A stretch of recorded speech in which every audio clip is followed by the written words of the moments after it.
Hello there folks, it's Ecology Matters again. I'm Pat. And I'm Jeanette. And today it's a watery theme to the video, investigating, seeing what we find, and hopefully not getting stuck in the mud.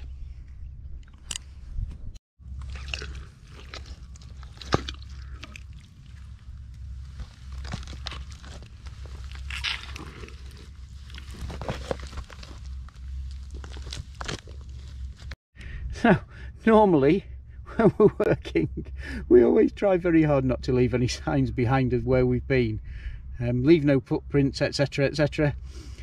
In this case it's really difficult because we've got this thick gloopy mud by the side of the pond. It really is quite sticky. There's a lot of clay in it here. That's brooklime, by the way, the plant at the top of Jeanette's footprints here. One of the species that we're quite interested in looking at today. So we're here doing some eDNA sampling for great crested newts in a farm pond, taking water samples using a specialist sort of piece of equipment. It's a bit of plastic actually, putting in the samples in a bag, and we're going to send those off to a laboratory for analysis. Rather fetching gloves, matching the eDNA equipment combo. Well, one of the things about these different types of surveys that we do is they're not always under the most enjoyable or salubrious circumstances. You can see Jeanette here struggling to get through these dense rush growth at the side of the pond. Many of these water bodies that we end up looking at, particularly in farm fields like this one, are quite enriched. There's a lot of runoff from the field because of the chemicals that are added to the ground here. Now, one of the things that happened here is that the farmer's actually looking to infill this pond to make sure that he's got a little bit more room for him to grow crops, growing winter wheat at the moment in the field. So he's gone as far as he can to the margin of the pond and reprofiled and battered down the edges so there's not too much infill. But as you can see from Jeanette, it's left us with a certain situation where access to the pond margins, because we've got to sample as much as we can of the pond margins, it's quite difficult to get actually down to them. I'm kind of giggling away here to myself. I've got to get down there yet. So if you're watching, yes, Pat has got me doing the work again. And I'm trying to balance very carefully on this steep slope. It's not something any of the books tell you this if you're reading about this type of work. This job that you might end up doing, balancing, using one arm stuck out and another one on a GoPro selfie stick to help you get round the side of the pond. I don't remember reading or hearing about that in any of the descriptions of ecological consultancy work.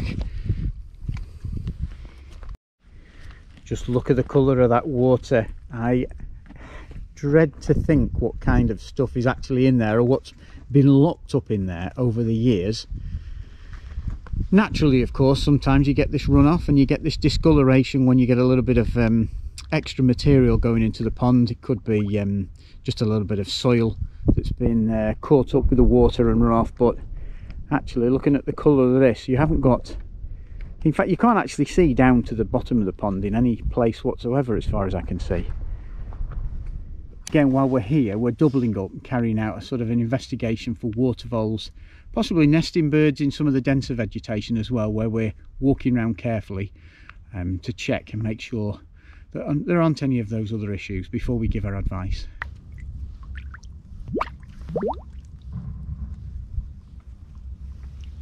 Number 20, that's the last sample for today. So this is the crop surrounding the pond. It's winter wheat, quite getting into its growing season now. It's planted sometime around probably September last year. It can be quite an important crop in some parts of the country for overwintering wildfowl. Actually, we get a lot of pink-footed geese and hooper swans in this part of the country in the northwest England, making use of that, certainly in the second half of the winter, from kind of December onwards through till about March. Now time for a bit of vigorous shaking.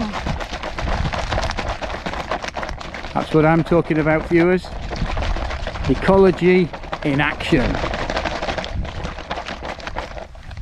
Here we go, the grand unboxing or unveiling or whatever you want to call it. Do you know what's interesting? Just while Jeanette's dealing with the intricacies of how to open the box and deal with plastic bags under these windy conditions. Sometimes when we're doing this job, you're out in the middle of nowhere and there's really no clean flat surfaces to work from.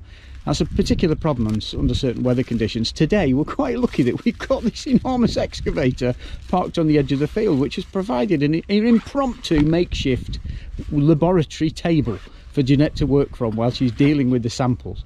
So here she goes. She's going through the next stage of the process. We'll not bore you with all the details, but basically it involves having to separate out the different parts of the sample once it's been shaken, using a pipette to move the material from the big bag to the small samples. Last job while we're here on this site, quick walk around the field as usual, double check, make sure there's no other issues that we don't know about within the sort of area around the pond. We found some small bits and pieces like this one. A couple of tyre tracks have been left around the field here. There is a bit of water in them, but I'm certainly not surveying this one. I think we're done for the day. It's Ecology Matters signing off. I'm Pat. Oh, I'm Jeanette. See you next time, folks.